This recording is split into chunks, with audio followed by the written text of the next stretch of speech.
4 months after teachers rallied at the state capitol for higher pay, new analysis shows spending on administration in most school districts is growing at a much faster pace than spending on classrooms. State Treasurer Walker Stapleton, who's running for governor, helped conduct the research using data from the Colorado Department of Education, which validated the findings. As political specialist Sean Boyd shows us, thousands of dollars that could have gone to increasing teacher pay went to administration instead.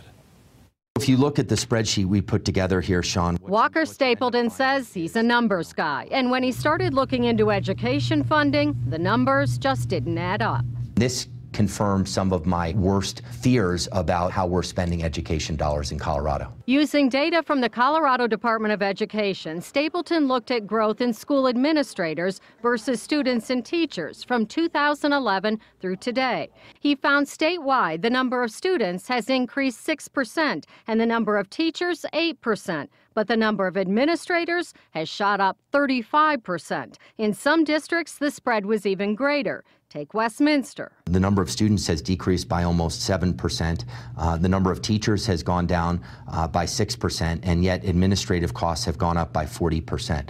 And while administrators in the district saw a $4,000 increase in salary, Stapleton says, teachers' pay decreased by $300. In Aurora Public Schools, there were slightly more students and teachers, but 78% more administrators. Without the increased administration, Stapleton says teachers would have received $3,600 more in total compensation.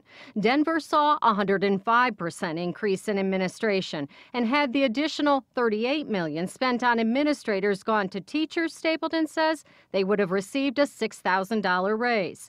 But then there are districts like Poudre, where there are 9% more students, 56% more teachers, but no new administrators. I think it leads itself to really creative ways to address this problem. Either ways that the state of Colorado can offer bonuses or benefits to school districts that keep administrative costs in check. Maybe it makes sense to offer administrative caps. Obviously, this is a complex problem because what may work in a rural school district may not apply to our largest school district, DPS.